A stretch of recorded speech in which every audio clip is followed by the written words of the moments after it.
Hello students, आज हम पढ़ने वाले हैं बीएससी केमिस्ट्री का एक मोस्ट इंपोर्टेंट टॉपिक और वो टॉपिक है क्रांतिक स्थिरांक और वंडर वाल स्थिरांक में संबंध। क्या टॉपिक है? Relation between critical constant and wonder वाल कांस्टेंट। तो शुरू करते हैं बिना समय गवाए अपना टॉपिक। क्या टॉपिक है हमारा वो मैं डाल देता हूँ हेडिंग, और हेडिंग डालने वाला हूँ मैं रिलेशन बिटवीन, ठीक है, रिलेशन बिटवीन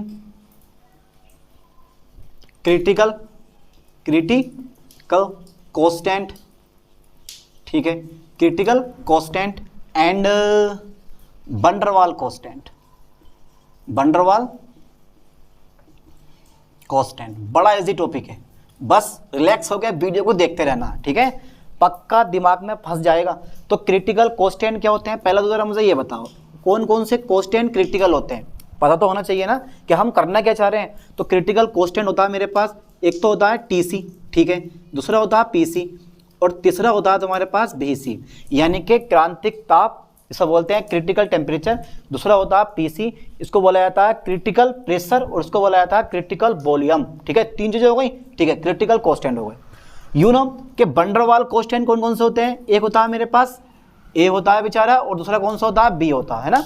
ये हो गए वंडर वाल कांस्टेंट ए और बी। अब करना क्या है यार, इन दोनों में संबंध प्रूव करना है, यानी कि क्रांतिक स्थिरांक और वंडर वाल स्थिरांक में संबंध प्रूव करना है हमें, ठीक है। तो सबसे पहले देखो मैं एक इक्वेशन लिखता हूं, आपने पढ़ा हुआ कभी नहीं, इससे पहले मैंने जो वीडियो बनाई है उसमें डाल रखा वंडर वाल गैस इक्वेशन, ठीक है। वंडर वाल गैस इक्वेशन क्या होती है वो देख लेते हैं। देखो, फ्रॉम वंडर वाल, ठीक है, इक्वेशन, ठीक है।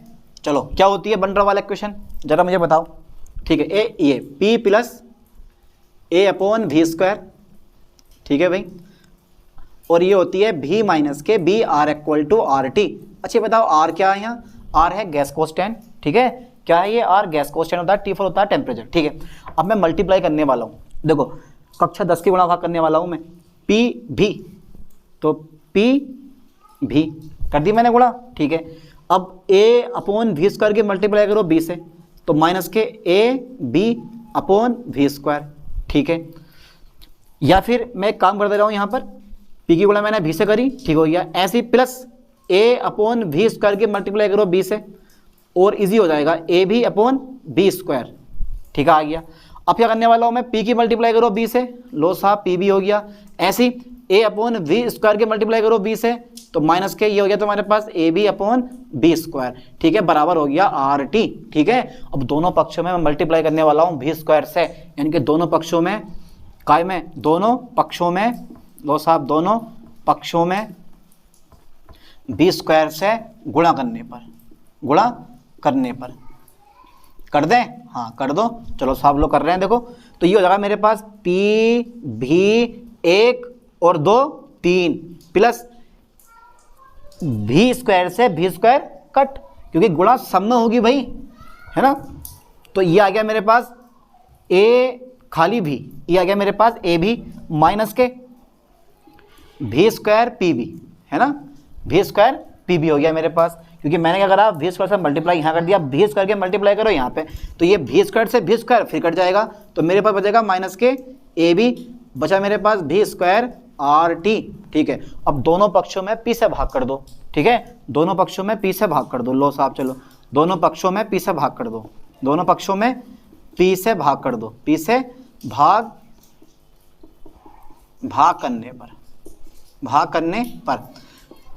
करने पर तो यार भाग कैसे होगी, चलो देखते हैं फिर। तो जब मैं भाग करूंगा तो देखो मैं कर रहा हूँ भाग पी भी क्यू अपॉन पी, ठीक है, कर दी साहब। ऐसे यहाँ भी ए भी अपॉन पी, लो साहब यहाँ भी कर दी, ऐसी भी स्क्वायर पी भी अपॉन पी यहाँ भी कर दी, ऐसी ए भी अपॉन पी यहाँ भी कर दी, ऐसी भी square R T upon P यहाँ भी हमने भाग कर दी, ठीक है। अब देखो पी से पी कट हो जाएगा, लो साहब कट कर दिया मैंने, तो मेरे पास आ गया भी क्यू अपॉन पी, ठीक है। यहाँ देखो ऐसी रहेगा ये ए पी अपॉन पी, ठीक है, ये पी से पी कट हो जाएगा तो भी स्क्वायर बी, ठीक है, ऐसे रहने देंगे इसको, minus A P A B upon P ऐसी रहेगा, ये आ जाएगा माइनस में, ये प्लस का है ना, इधर माइनस में ले आओ, तो ये माइनस में आ जाएगा V square R T upon P R equal to 0।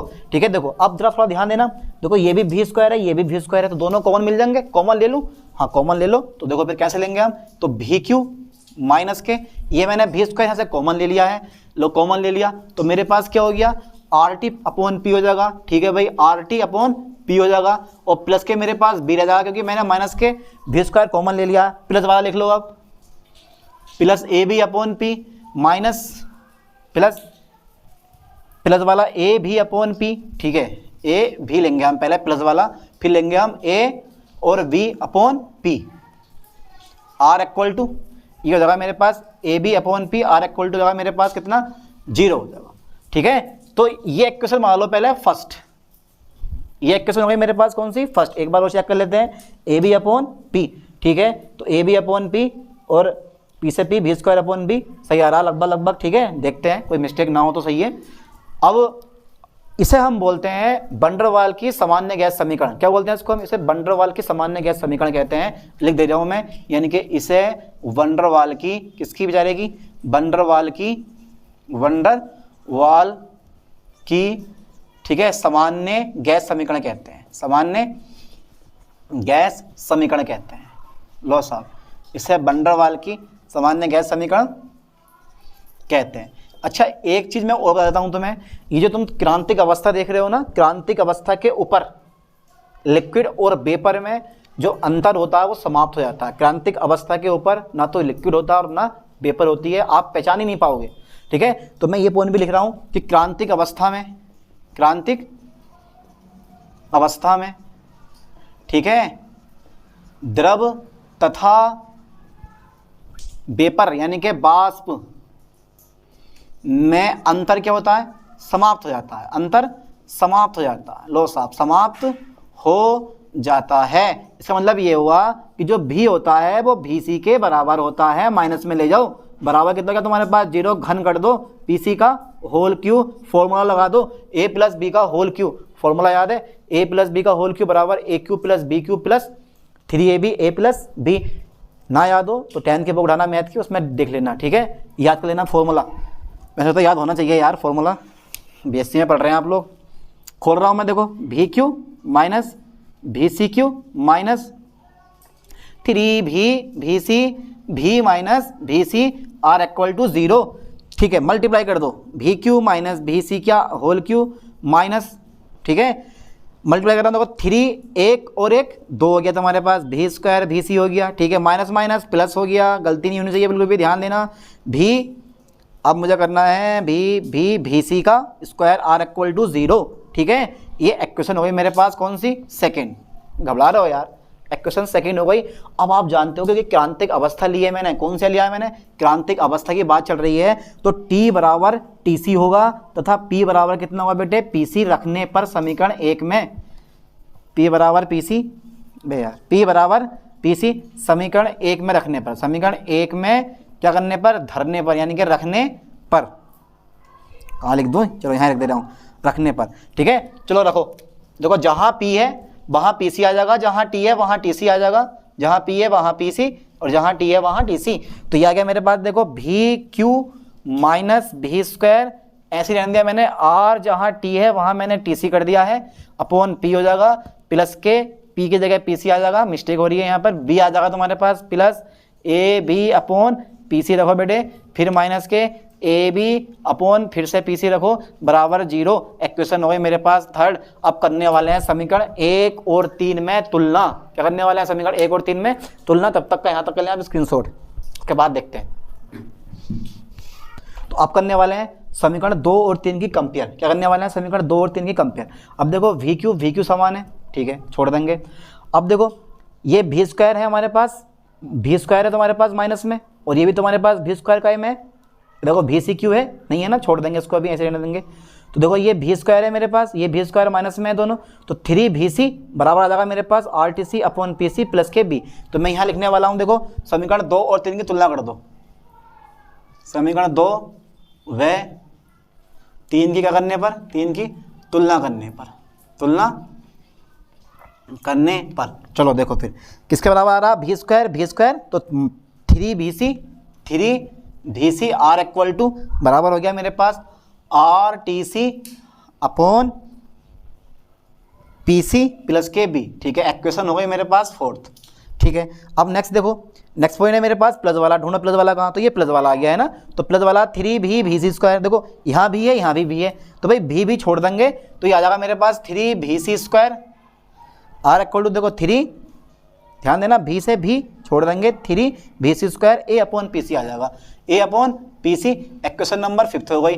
देखते हैं कहाँ पहुँचते हैं अभी। अब बात ये आती है, बचा मेरे पास माइनस के ab/pc और बचा मेरे पास माइनस के bcq, तो भाई माइनस माइनस तो कोई बात नहीं है, बराबर है, छोड़ो, bcq बराबर हो गया ab/pc, तो bcq बराबर हो गया ab/pc, इक्वेशन नंबर हो गई मेरे पास 6, ठीक है, ये हमारा निकल गया हमारे पास। अब कुछ नहीं है, बस रिलेशन प्रूफ होने वाला है, बस छोटा सा डेरिवेशन था। क्या करना है आपको कर देना है समीकरण 6 को 5 से भाग, ठीक है, यानी कि इक्वेशन 6 को भाग कर देनी है किससे, 5 से, ठीक है, कर दें भाग। चलो साहब लो, bcq/3bc² कर दी भाग मैंने, यह है मेरे पास ab/pc ab/pc, तो a/pc, ठीक है, pc से pc कट गो, a से a कट गो। अब देखो ये जो तुम देख रहे हो ना b² से bcq, तो जब काटोगे तो बचेगा ऊपर मेरे पास कितना, bc/3, r इक्वल टू बचा मेरे पास p, यानी कि bc बराबर हो गया मेरे पास कितना, 3b, कितना आ गया bc का मान, 3b आ गया भाई, ठीक है। लो साहब bc का मान मेरे पास कितना आ गया, 3b आ गया, तो यहाँ तक कर लें स्क्रीनशॉट, इसके बाद देखते हैं लोगों, ठीक है। नेक्स्ट देखो जरा,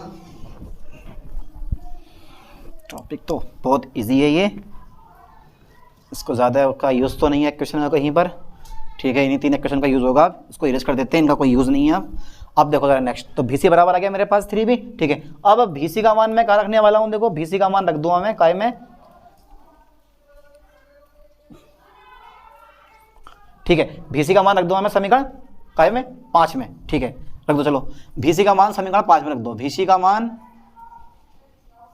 मान समीकरण 5 में रखने पर, चलो साहब रख दो, तो देखो bc का मान कहाँ मेरे पास, ये रहा, तो 3bc कितना है मेरे पास, 3b आया है, ठीक है, भाई 3b का स्क्वायर हो जाएगा यहाँ पर, बराबर हो जाएगा मेरे पास कितना, a/pc, तो 3 का वर्ग 9 होता है, 3 का वर्ग 9, 9 दूनी 3 का वर्ग 9, 9 तिया 27 हो जाएगा हमारे पास, ये 27, 3 का वर्ग 9 और 9 तिया 27, b² बराबर हो गया a/pc। अब भैया pc में इधर ले रहा हूँ, और ये आ गया मेरे पास 27 b², ये आ गया मेरे पास pc की वैल्यू, किसकी वैल्यू आ गई मेरे पास, pc की वैल्यू आ गई। अब देखो क्या करना है मुझे, अब निकालना होगा tc का मान, क्या निकालना हमें, tc की वैल्यू होगा, tc की वैल्यू फाइंड हो गई तो सवाल हमारा हल हो गया, बस कुछ नहीं करना है। अब इस bc किसका मान, इस bc का मान उठा के और इस pc का मान उठा के समीकरण रख देंगे 4 में, जहाँ bc है वहाँ रख दूंगा मैं 3b, और जहाँ pc है वहाँ रख दूंगा मैं a/27 b², और बाकी यहाँ से हमारा tc का मान फाइंड हो जाएगा, ठीक है। तो रखो देखो bc तथा pc का मान का रखने वाले हैं हम, समीकरण 4 में रखने वाले हैं, 4 में रखने पर, ठीक है। चलो रख दो उठा के, लो साहब 3 bc कितना है मेरे पास, bc है मेरे पास 3b, लो 3b आ गया, r equal to rtc, tc की वैल्यू फाइंड करनी है, ठीक है। pc की वैल्यू कितनी है मेरे पास, a/27 b², ठीक है, प्लस के b मल्टीप्लाई कर लो, 3 तिया 9, तो ये मेरे पास 9 भी आ गया, प्लस का b है, बराबर के धल्ले का काय में आ जाएगा, माइनस में आ जाएगा, ठीक है। यहाँ रह गया मेरे पास rtc, अपॉन बचा बेटे मेरे पास a/27 b², ठीक है, कितना बचा 27 b²। अब मैं घटा दूंगा, देखो जरा घटाने वाला हूँ, 9b में से घटाओ 1b, तो बचा मेरे पास 8b बचा, ठीक है भाई, 8b रह गया, तो बड़ा ब्रैकेट ये है तुम्हारे पास, देखो ये 27 b² है ना, ये ऊपर ले जाओ उठा के, ये ऐसे का फॉर्म में 27 b² rtc अपॉन रह गया मेरे पास कितना बेटे a, और इसके बाद देखो जरा मैं इसको कर देता हूँ इरेज, स्क्रीनशॉट लेते रहना, ठीक है। अब देखो 1b से 1b मेरे पास कट जाएगा, बचेगा मेरे पास कितना 8 equal to 27b rtc upon बचेगा 8, और अपॉन बचेगा 1 a बचेगा, ठीक है। 8b यानी कि 1b से 1b कट गया तो बचा 8, r equal to 27 BRTC upon A, सही है। अब जो ये भाग वाला देख रहे हो आप, ये आ जाएगा गुणा में, तो जाएगा 8A बराबर हो गया 27 BRTC, ठीक है। अब क्या करना है, मुझे TC की वैल्यू निकालनी है, तो जो चीज़ गुणा में है वो काय में आ जाएगी, इधर को हमारे पास भाग में आ जाएगी। तो TC बराबर आ गया मेरे पास 8A अपॉन 27, ठीक है। R पहले लिखा मैंने और B बाद में लिख लिया, और ये आ गया मेरे पास TC की वैल्यू किसके स्टेप में, किसके पदों में, A और B के पदों में। तो ये क्या तुम्हारे पास VC, PC तथा TC का मान, ठीक है, वैन डर वाल स्थिरांक यानी कि वैन डर वाल कांस्टेंट, वैन डर वाल कांस्टेंट A तथा B के पदों में है, होते हैं, ठीक है। तो ए का, अब देखो यहाँ मैंने पीसी यानी कि VC का मान भी निकाल दिया, PC की वैल्यू भी निकाल दी, और TC का भी वैल्यू मैंने A और B के पदों में निकाल दिया। इसका मतलब क्या हुआ कि क्रांतिक स्थिरांक और वैन डर वाल स्थिरांक में ये क्या है, रिलेशन होता है, ठीक है। इसी प्रकार आप A और B का भी फाइंड कर सकते हो। A और B का कनेक्शन किसके साथ में, VC और TC के साथ में, है ना। बस इस टॉपिक में इतना ही, मिलते हैं नेक्स्ट वीडियो में। थैंक्स।